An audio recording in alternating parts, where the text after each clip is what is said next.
श्रीमन्महागणाधिपतये नमः। श्री सरस्वते नमः। श्री गुरुभ्यो नमः।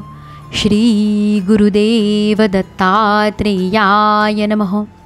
ओम नमो भगवते वासुदेवाय। कृष्णाय वासुदेवाय देवकी नंदनाय च नंदगोपकुमाराय गोविंदाय नमो नमः। श्रीमद्भागवत महापुराणे चतुर्थस्कंधे अथाष्टाविंशोऽध्यायः। पुरंजनाला स्त्रीजन्म आणि अविज्ञाताच्या उपदेशाने त्याला मुक्ती मिळणे।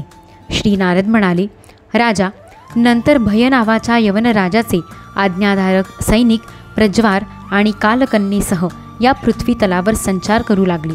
हे राजा, वयोवृद्ध साप संरक्षण करीत असलेल्या या जगातील सर्व प्रकारच्या सुखसामग्रीने संपन्न असलेल्या पुरंजनपुरीला वेगाने हल्ला करून त्यांनी एकदा घेरले। नंतर जिच्या जाळ्यात अडकून पुरुष ताबडतोब निसत्व होऊन जातो, ती कालकन्या जरा त्या पुरीचा बळेच उपभोग घेऊ लागली। यावेळी ते यवनसुद्धा रोग कालकन्येकडून उपभोगल्या जाणाऱ्या त्या पुरीला सर्व बाजूंनी वेढा देऊन निरनिराळ्या दारातून आत घुसून त्या पुरीचा विध्वंस करू लागले। ती पुरी अशी पीडित केली जाऊ लागल्याने तिच्या मालकीचा अभिमानी कुटुंबाविषयी ममता बाळगणारा राजा पुरंजन यालासुद्धा निरनिराळे क्लेश सतावू लागले। कालकन्येने आलिंगन दिल्याने त्याची सर्व संपत्ती गेली आणि विषयासक्त झाल्यामुळे तो अत्यंत दीन झाला। त्याची विवेकशक्ती नाहीशी झाली। गंधर्वांनी आणि यवनांनी जबरदस्तीने त्याचे सर्व ऐश्वर्य लुटून नेले। त्याला दिसले की सर्व नगर छिन्न विछिन्न झाले आहे। मुलगे, नातू, सेवक आणि अमात्यवर्ग प्रतिकूल होऊन आपला अनादर करू लागले आहे। पत्नीचे प्रेम आटले आहे। आपल्या देहाला कालकन्येने स्वतःच्या अधीन करून ठेवले आहे आणि पांचाल देश शत्रूंच्या हाती गेला आहे। हे सर्व पाहून राजा पुरंजन अत्यंत चिंतातूर झाला आणि त्या संकटातून बाहेर पडण्याचा कोणताही उपाय त्याला दिसेना। कालकन्येने जे निस्सार करून टाकले होते त्या भोगांच्या लालसेने तो दीन झाला होता। आपली पारलौकिक गती आणि बंधुजनांच्या स्नेहापासून वंचित राहून त्याचे चित्त केवळ पत्नी आणि पुत्र यांच्या पालनपोषणामध्येच लागून राहिले होते। गंधर्व आणि यवनांनी घेरलेली आणि कालकन्येने दुर्दशा केलेली ती नगरी सोडण्याची त्याची इच्छा नसतानाही त्याला ती सोडण्याच्या तयारीला लागावे लागली। एवढ्यात भयाचा थोरला भाऊ प्रज्वार याने आपल्या भावाचे प्रिय करण्यासाठी त्या सर्व नगरीला आग लावून दिली। जेव्हा ती नगरी जळू लागली तेव्हा नगरवासी, सेवकवर्ग, पुत्रपौत्र आणि पत्नीसह कुटुंबवत्सल पुरंजनाला फार दुःख झाले। नगरी कालकन्येच्या हातात गेल्याचे पाहून तिचे रक्षण करणाऱ्या सर्पालाही फार दुःख झाले, कारण त्याचे निवासस्थानसुद्धा यवनांनी ताब्यात घेतले होते आणि प्रज्वार त्याच्यावरही आक्रमण करू लागला होता। जसे जळत्या वृक्षाच्या ढोलीतून तेथे राहणारा साप बाहेर जाऊ इच्छितो त्याप्रमाणे त्या नगरीचे रक्षण करण्यास तो असमर्थ झाला। तेव्हा अंगाचा थरकाप झालेल्या त्याला मोठ्या कष्टाने तेथून जावेसे वाटले। त्याचे सर्व अंग शिथिल झाले आणि गंधर्वांनी त्याची सर्व शक्ती नष्ट केली। शिवाय तो जात आहे असे पाहून यवन शत्रूंनी त्याला अडविले तेव्हा तो दुःखी होऊन रडू लागला। गृहासक्त झालेला पुरंजन देह, घर इत्यादींमध्ये मी माझेपणाचा भाव ठेवल्याने अत्यंत बुद्धिहीन झाला होता। स्त्रीच्या प्रेमपाशात अडकून तो अत्यंत दीन झाला होता। आता त्यांचा वियोग होण्याची वेळ आली तेव्हा तो आपली कन्या, पुत्र, नातवंडे, नातसुना, जावई, नोकर-चाकर, घर, खजिना शिवाय इतर अनेक ज्या पदार्थांमध्ये त्याची ममता शिल्लक होती त्या सर्वांविषयी अशी चिंता करू लागला। अरे रे, मी जेव्हा परलोकात जाईन तेव्हा माझी पत्नी असहाय्य होऊन आपला निर्वाह कसा करील? मुलाबाळांचीच चिंता हिला खाऊन टाकील। मी जेवल्याशिवाय ही जेवत नसे, स्नान केल्याशिवाय स्नान करीत नसे, नेहमी माझ्या सेवेत तत्पर राहत असे। मी रुसलो तर ही भयभीत होत असे आणि मी त्याला फटकारू लागलो तर ती भीतीने गप्प बसत असे। माझ्याकडून काही चूक झाली तर ती मला सावध करीत असे। माझ्याविषयी तिला इतके प्रेम आहे की जेव्हा मी कधी परप्रांतात जात असे तेव्हा ती विरहव्यथेने क्षीण होत असे। ही वीरमाता असली तरी माझ्या पश्चात ही घरचे व्यवहार चालवू शकेल काय? केवळ माझ्यावर अवलंबून असणारे हे कन्यापुत्र मी गेल्यावर कसे जिवंत राहू शकतील? समुद्रात नाव फुटल्यावर प्रवाशांची जी अवस्था होते तशी यांची अवस्था होईल. असा शोक करणे उचित नसूनसुद्धा अज्ञानाने पुरंजन दीन होऊन स्त्रीपुत्रांसाठी शोकाकुल होत होता. त्याचवेळी त्याला पकडण्यासाठी भय नावाचा यवनराज तेथे येऊन थडकला. पशुप्रमाणे बांधून जेव्हा यवन लोक त्याला आपल्या ठिकाणी घेऊन चालले तेव्हा त्याचे सेवक अत्यंत असहाय्य आणि शोकाकुल होऊन त्याच्याबरोबर गेले. यवनांनी अडविलेला सर्पसुद्धा ती नगरी सोडून सर्वांच्या बरोबर गेला. तो तेथून जाता सर्व नगरी छिन्नविच्छिन्न होऊन आपल्या मूळ स्वरूपात विलीन झाली. अशा रीतीने महाबलाढ्य यवनराजाने बळेच ओढून नेऊन सुद्धा राजा पुरंजनाला अज्ञानामुळे आपला हितेच्छू आणि जुना मित्र अविज्ञात याची आठवण झाली नाही.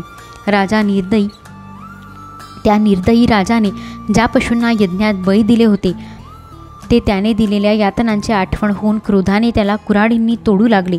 अनेक वर्षे विवेकहीन अवस्थेत अपार अंधकारात तो निरंतर कष्ट भोगीत राहिला. स्त्रीच्या आसक्तीने त्याची अतिशय दुर्दशा झाली होती. पुरंजनाच्या मनात अंतःसमयीसुद्धा स्त्रीचाच विचार होता. म्हणून पुढील जन्मात तो नृपश्रेष्ठ विदर्भ राजाच्या घरी सुंदर कन्येच्या रूपाने जन्माला आला. शत्रूंची नगरे जिंकणाऱ्या पांड्यनरेश मलयध्वजाने युद्धात सर्व राजांना जिंकून सर्वात पराक्रमी वराला वरू इच्छिणाऱ्या या विदर्भ कन्येशी विवाह केला. मलयध्वजाला तिच्यापासून एक श्यामलोचना कन्या आणि तिच्याहून लहान 7 पुत्र झाले. ते पुढे द्रविड देशाचे 7 राजे झाले. राजा नंतर त्यांच्यापैकी प्रत्येक पुत्राला अनेक पुत्र झाले. त्यांचे वंशजच या पृथ्वीच्या मन्वंतराच्या शेवटापर्यंत तसेच नंतरही उपभोग घेतील.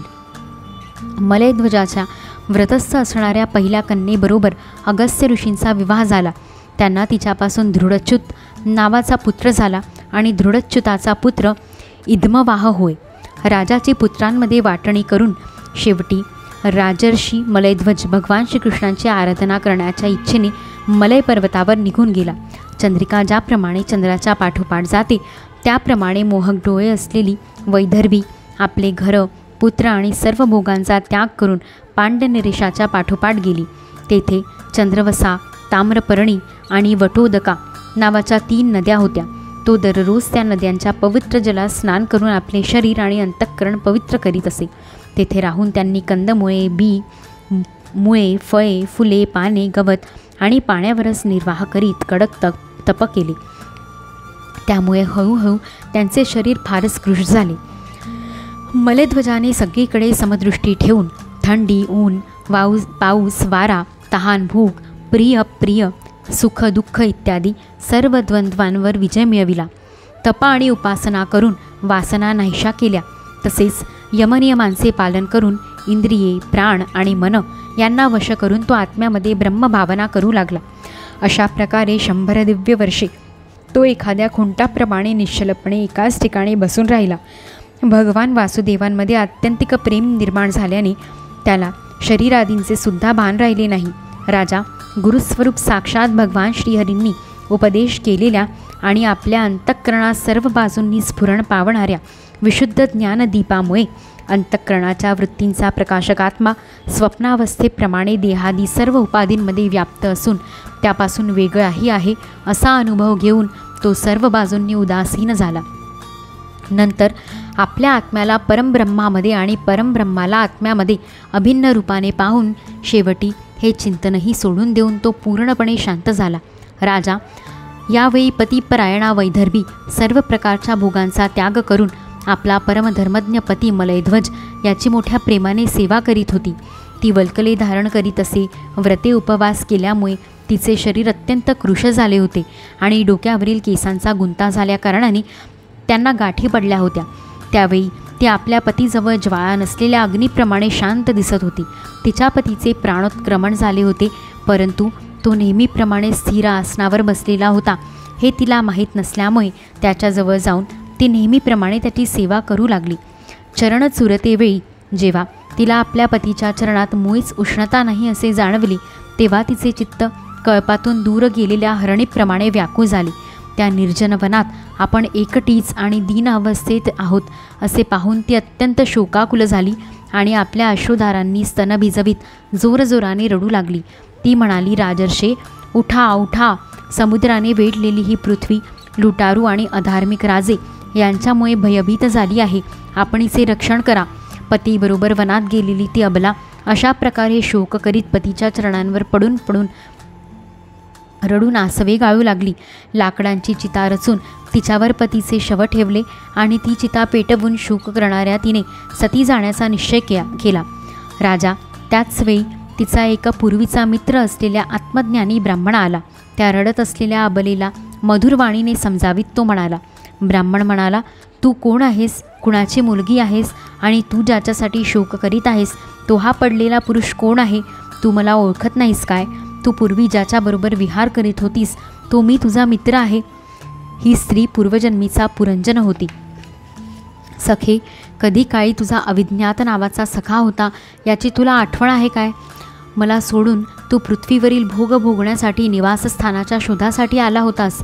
आर्य, पूर्वी तू आणि मी एकमेकांचे मित्र तसेच मानसनिवासी हंस होतो. हजारो वर्षांपर्यंत निवासस्थानाशिवायच आपण दोघे राहत होतो. परंतु मित्रा, विषयभोगांच्या इच्छेने तू मला सोडून या पृथ्वीवर निघून आलास. इथे फिरत असताना तू एका स्त्रीने स्थापन केलेले स्थान पाहिलीस. तिथे 5 बगीचे, 9 दरवाजे, 1 द्वारपाल, 3 तट, 6 वैश्य कुळे आणि 5 बाजार होते. ते स्थान 5 उपादान कारणांनी बनलेले होते आणि त्याची स्वामिनी एक स्त्री होती. महाराज, इंद्रियांचे 5 विषय त्याचे 5 बगीचे होते. 9 इंद्रिय छिद्रे हे 9 दरवाजे होते. तेज, जल, अन्न हे 3 तट होते. मन आणि 5 ज्ञानेंद्रिये ही 6 वैश्यकुळे होती. क्रियाशक्तीरूप 5 कर्मेंद्रियेच बाजार होते. 5 महाभूतेस त्याचे कधीही क्षीण न होणारे उपादान कारण होते आणि बुद्धिशक्ती त्याची स्वामिनी होती. ते असे नगर होते की जेथे प्रवेश केल्यानंतर पुरुष ज्ञानशून्य होऊन आपल्या स्वरूपाला विसरतो. हे राजा, त्या नगरातील त्या स्वामिनीच्या फंदात पडून तिच्याबरोबर विहार करीत करीत तूही आपल्या स्वरूपाला विसरलास आणि तिच्या संगतीने तुझी ही दुर्दशा झाली आहे. तू त्या विदर्भ राजाची कन्या नाहीस की हा वीर मलयध्वज तुझा पती नाही? जिने तुला 9 दारांच्या नगरात बंद केले होते त्या पुरंजनीचा पती सुद्धा तू नाहीस. तू पहिल्या जन्मात आपल्याला पुरुष समजत होतास आणि आता सती स्त्री मानतोस. ही सर्व मी पसरलेली मायाच आहे. वास्तविक तू पुरुष नाहीस की स्त्री नाहीस. आपण दोघे तर हंस आहोत. आपले जे वास्तविक स्वरूप आहे त्याचा अनुभव घे. मित्रा, जो मी ईश्वर आहे, जो तू जीव आहेस, तू माझ्यापासून वेगळा नाहीस, तूच मी आहे असे तू जाण. ज्ञानी पुरुष आपल्या दोघात किंचितसेही अंतर मानित नाहीत. जसे एक पुरुष आपल्या शरीराचे प्रतिबिंब आरशात आणि दुसऱ्या व्यक्तीच्या डोळ्यात निरनिराळ्या रूपाने पाहतो, त्याचप्रमाणे एकच आत्मा विद्या आणि अविद्येच्या उपाधीच्या भेदामुळे स्वतःला ईश्वर आणि जीव अशा 2 प्रकारात पाहतो. अशा प्रकारे जेव्हा हंसाने ईश्वराने त्याला सावध केले तेव्हा तो मानसहंस मनोपाधिक जीव आपल्या स्वरूपात स्थिर झाला आणि त्याला आपल्या मित्राच्या वियोगामुळे विसरलेल्या ज्ञानाची पुन्हा आठवण झाली. प्राचीनभरही मी तुला परोक्ष रूपकाने या आत्मज्ञानाची दिशा दाखविली आहे. कारण जगतकर्त्या जगदीश्वराला अप्रत्यक्ष वर्णनही अधिक प्रिय असते. अध्याय 28 समाप्त. इति श्रीमद्भागवते महापुराणे पारमहंस्या संहिताया चतुर्थस्कन्धे पुरञ्जनोपाख्याने 28 ऋषिकेशमेवागमनकाय जातं हरे ज्ञानतो विश्वसाक्षिन्